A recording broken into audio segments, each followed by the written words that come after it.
વિદ્યાર્થી મિત્રો, મારી યુટ્યુબ ચેનલમાં તમારું હાર્દિક સ્વાગત છે। આજે આપણે છેલ્લો દાખલો પુનઃસ્થાપનાનો અને સ્વાધ્યાયનો પણ છેલ્લો દાખલો છે 18મો વ્યવહારિક દાખલા નંબર 18 પેજ નંબર 216 ને 17। હવે તમને પુનઃસ્થાપનાની અંદર જરા પણ મુશ્કેલી નહીં પડતી હોય, બરાબર છે। લગભગ બધું તમને ઉદાહરણમાંથી અને સ્વાધ્યાયના દાખલામાંથી કરાવી દીધેલું છે। આના સિવાય બીજી કોઈ રીત છે નહીં। એકદમ ઇઝી અને સામાન્ય દાખલા છે। તમારા 7 થી 8 માર્ક રોકડા છે। તો સૌથી પહેલાં આપણે જૂની કિંમતમાં ખર્ચ ઉમેરી દઈએ એટલે મહેસૂલી કિંમત આવી જાય। તો આમાં ખર્ચની ટકાવારી દીધેલી છે, એના ઉપરથી આપણે પહેલાં મહેસૂલી ખર્ચ કેટલું થયું, ટોટલ કિંમત કેટલી થઈ જોઈ લઈએ। એની ગણતરી મેં સાવ નીચે કરી છે, ક્યાંય જગ્યા નથી। તો તમને આવડે છે એટલા માટે જૂનું જે ખર્ચ છે 57 લાખ હજાર નહીં, 57 લાખને આપણે એનું જે પ્રમાણ આપેલું છે 8:7:4 કેટલું છે 8:7:4 પ્રમાણમાં વેચી નાખીએ તો માલ સામાન 24 લાખ, મજૂરી 21 લાખ અને અન્ય 12 લાખ આવશે। એની અંદર વધારો આપણને કીધેલો છે 30, 50 ને 20%। તો પહેલો જે છે એ 30%, 24 લાખના 30%, 7 લાખ ને 20,000 બરાબર છે। પછી જે 50% એટલે અધોઅધ 2,10,000ના અડધા 105, 210ના અડધા 105 એટલે 10,50,000 અને 12 લાખના એને કીધા છે 20%।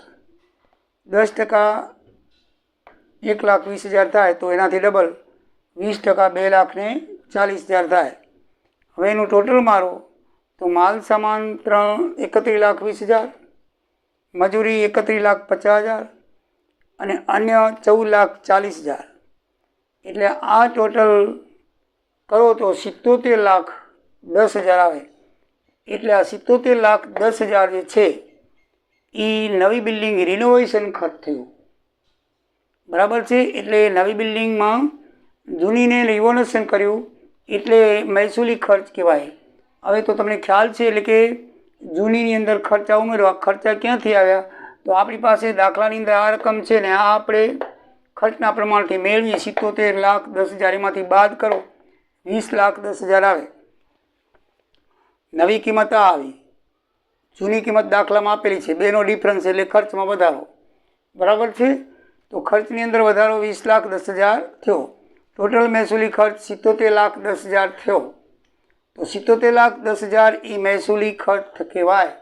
જૂની બિલ્ડિંગમાં ખર્ચમાં વધારો કરીને જે કિંમત આવે એ મહેસૂલી કહેવાય। નવું પૂરેપૂરું ખર્ચ 90 લાખ, હા એને લખ્યું છે કે 90 લાખમાં પુનઃસ્થાપના કરવામાં આવી। તો એની અંદર આ જે ખર્ચ છે એ કાઢી નાખો, મહેસૂલી ખર્ચ બાદ કરી તો બાકી વધે એ મૂડી ખર્ચ। એકદમ ઇઝી દાખલો, બધા દાખલા આવા જ છે। સેમ આમનો સેમ ખાતું, મહેસૂલી ખર્ચ કરો, જૂના મકાનની કિંમતમાં ખર્ચ ઉમેરો એટલે મહેસૂલી, નવું બાંધકામ એમાં આપી દો એટલે જે આવે એ મૂડી ખર્ચ। કેટલું એકદમ ઇઝી છે। અને બાંધકામ નવું વાપર્યું એ અને માલ સામાન વેચાણ, આ બે મહેસૂલીમાંથી બાદ કરો એટલે ચોખ્ખું આવે મહેસૂલી ખર્ચ।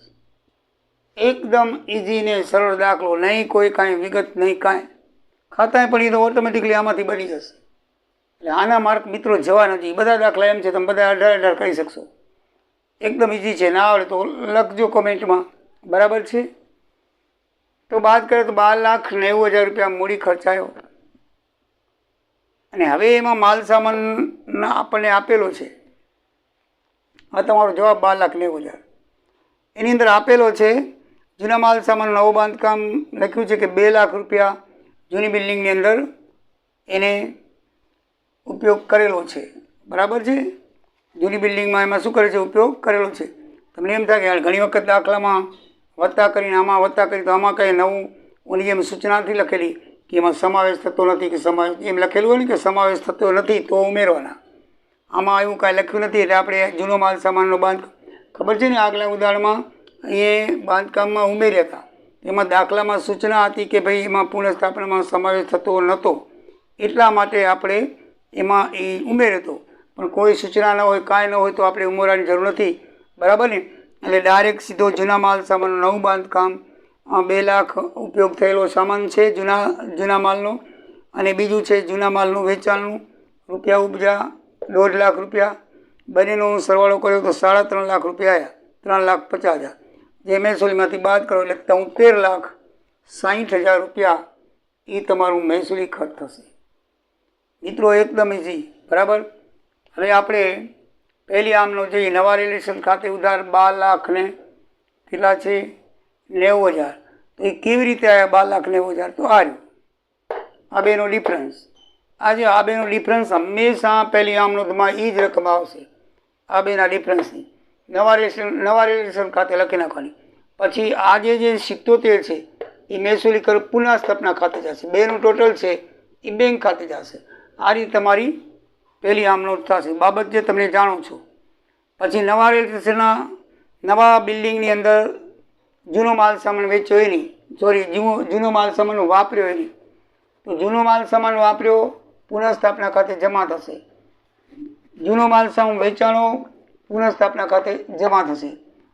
વાપર્યો એ નવા રિલેશન ખાતે ઉધાર થાય, અને વેચવાથી પૈસા આવે એટલે બેંક ખાતે ઉધાર થાય. બંને આમનોધ થાય. નવા રિલેશન ખાતે ઉધાર 20 લાખ, પુનઃસ્થાપના ખાતે જમા 20 લાખ. બેંક ખાતે ઉધાર 1.5 લાખ અને પુનઃસ્થાપના ખાતે 1.5 લાખ. હવે મહેસૂલી ખાતું આપણે પુનઃસ્થાપના ખાતું બંધ કરી મહેસૂલી ખાતે લઈ જશું. આની આમનોધ પુનઃસ્થાપના ખાતુંની અંદર 7,36,000 મહેસૂલી ખાતે ઉધાર, તે પુનઃસ્થાપના ખાતે 7,36,000. અને આપણને ખાતા વગર અહીંયાથી આજે રકમ પહેલી આમનોધ આની, આ બેની ડિફરન્સની, આ બે બીજી આમનોધ આની, ત્રીજી આમનોધ આની અને ચોથી આમનોધ આની. બસ 4 આમનોધ છે, એકદમ ઇઝી. પહેલી આમનોધ હંમેશા આ બેની, બરાબર. આ બે લેવાના ઉધાર, આ કરવાનું જમા. આ બે ઉધાર, આ કરવાનું જમા બેંક ખાતે. આ કરવાનું ઉધાર નવી બિલ્ડિંગ પુનઃસ્થાપના ખાતે જમા. આ કરવાનું ઉધાર બેંક ખાતે પુનઃસ્થાપના ખાતે જમા. આ કરવાનું ઉધાર મહેસૂલી ખર્ચ ખાતે પુનઃસ્થાપના ખાતે જમા. બધું પુનઃસ્થાપના ખાતે જમા છે. પહેલી અને છેલ્લી બેંક ખાતે, પહેલી ને છેલ્લી બેંક ખાતે. એ બધું નવું, આ એ નવું રિલેશન, આ એ નવો પ્લેટફોર્મ. નવું બેંક ખાતે, જૂનું પુનઃસ્થાપના ખાતે. નવું બેંક ખાતે, જૂનું પુનઃસ્થાપના ખાતે. આ બધું જૂનું વેચાણ, જૂનું એ બધું જૂનું એ પુનઃસ્થાપના ખાતે જમા. અથવા 1 ને 5 બેંક ખાતે, 2, 3, 4 પુનઃસ્થાપના ખાતે. આમનોધ એકદમ રેડી, યાદ રહી જાય એવી છે ને. તો બસ મિત્રો, તો નવું પ્લેટફોર્મ બનાવ્યું છે, છેલ્લું લખ્યું છે 20 લાખ રૂપિયાનું. તો 20 લાખ રૂપિયા આપણે નવી બિલ્ડિંગ ખાતે, નવા પ્લેટફોર્મ ખાતે ઉધાર, તે 20 લાખ બેંક ખાતે જમા. હવે આની ખતવણી કરતા જઈએ તો આપણને 2 ખાતા બનાવવાના છે, પુનઃસ્થાપનાનું અને નવા રિલેશનનું. આની ખતવણી કરો, આપણે યાદ રાખવાની જરૂર નથી, પોતે જ મળી જશે. કેવી રીતે? નવા રિલેશન ખાતે ઉધાર. તો નવા રિલેશન ખાતાની ઉધાર બાજુ એટલે આ બાજુ બેંક ખાતે લખ્યા. બેંક ખાતે કેટલા લખશું? 12,90,000 લખી નાખ્યા. પછી પુનઃસ્થાપના ખાતે ઉધાર, પુનઃસ્થાપના ખાતાની ઉધાર બાજુ શું લખશું? બેંક ખાતે કેટલા લખશું? 77,10,000. થઈ ગયું પૂરું. બેંક ખાતું તો બનાવવું નથી. હવે બીજી આમનોધ જુઓ. નવા રિલેશન ખાતે ઉધાર 2 લાખ. તો નવા રિલેશન ખાતાની ઉધાર બાજુ શું લખશું?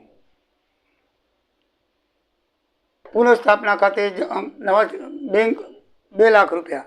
તો પુનઃસ્થાપના ખાતે છે ને, પુનઃસ્થાપના ખાતે જમા, તો પુનઃસ્થાપના ખાતે જમા 2 લાખ. ત્રીજી બેંક ખાતે ઉધાર, બેંક ખાતું તો બનાવતા નથી. પુનઃસ્થાપના ખાતે જમા, તો પુનઃસ્થાપનાની જમા બાજુ 1,50,000. તો બેંક ખાતે લખ્યા, આ બેંક ખાતે લખ્યા. ખતવણી કરતા જવાની છે. મહેસૂલી ખર્ચ ખાતે ઉધાર, તે પુનઃસ્થાપના ખાતે જમા. પુનઃસ્થાપના ખાતાની જમા બાજુ શું લખવાનું? મહેસૂલી ખર્ચ ખાતે કેટલા? 73,60,000, 73,60,000. નવા પ્લેટફોર્મ ખાતે ઉધાર, નવા પ્લેટ ખાતા નવી બિલ્ડિંગ ખાતે ઉધાર કેટલા છે? 20 લાખ. તો આર્યું બેંક ખાતે શું લખવાનું? બેંક ખાતે 20 લાખ. થઈ ગયું? કાંઈ નથી મિત્રો, બસ હવે બે ખાતાને ટોટલ મારો. અહીંયા બેંક ખાતે 77,100, તો અહીંયા 77,100 આવશે. અહીંયા 3 બાબત આવી તો 34,90,000. તો આ બાજુ કોઈ રકમ ના આવી તો બાકી આગળ લઈ ગયા. નવી બિલ્ડિંગ છે, 34,90,000 બની, એટલે આગળ તો કાંઈ આવશે નહીં, બાકી આગળ લઈ ગયા. તો મિત્રો આ પ્રમાણે દાખલો થયેલો છે અને દાખલાની અંદર કાંઈ છે નહીં, એકદમ ઇઝી અને રેડી છે, બધું આવડે એવું છે. હવે તમને બરાબર ખબર પડી ગઈ હશે. આ દાખલામાં કોઈ વૈકલ્પિક પ્રશ્ન છે નહીં, બરાબર છે. બાકી જે પ્રશ્નો છે નાના એ થિયરિકલ છે, મેં તમને કરાવી દીધા. એટલે આમાં હવે કંઈ કરવાનું રહેતું નથી. 5 જ 10 જ છે, એના જવાબ પણ આપેલા છે. પાન નંબર 205 બહુ વિકલ્પમાં, બરાબર છે. એની અંદર આમાં ગણતરી થાય એવું કોઈ છે નહીં. 11મા દાખલામાં છે એ આપણે શીખી ગયા છીએ કે 3/2 3/2 આપેલું છે પ્રમાણ. આપણે એક દાખલામાં શીખ્યા, તમને ખબર હતો. તો 9 પ્રમાણ શું થાય? તો 3 તેરી 9, 3 દુ 6, 2 દુ 4, 9 6 4 થાય. આપણે 25 29 વાળો એક દાખલો કર્યો હતો.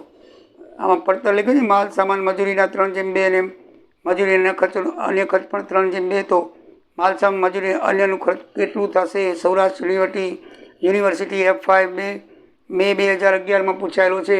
પાન નંબર 206 વિકલ્પ 11મો. તો એમાં જ્યારે 2 માપ આપેલા હોય ને ત્યારે આ રીતે કરો: 3 તેરી 9, 3 દુ 6, 2 દુ 4, બસ આવી જાય. કોઈ દાખલામાં આપેલું હોય તો 9 પ્રમાણે એમને એમ આવી જાય. બાકી તો બે થિયરિકલ છે ભાઈ, થિયરી મેં ચલાવી દીધી છે એટલે તમને બરાબર ખ્યાલ હશે. એટલે એમાં કાંઈ કરવા જેવું નથી, જવાબ આપેલા છે. તો મિત્રો હવે આ પ્રકરણ આપણે ઇતિ સિદ્ધમ કરી છીએ, પૂરું કરીએ છીએ. હવે નવું પ્રકરણ પારાખરીદ પદ્ધતિ નેક્સ્ટ વિડીયોમાંથી શરૂ થશે. તો મિત્રો સબસ્ક્રાઈબ કરજો અને તમારા મિત્રોને ફોરવર્ડ કરજો. આવજો. જય સિયારામ, જય દ્વારિકાધીશ.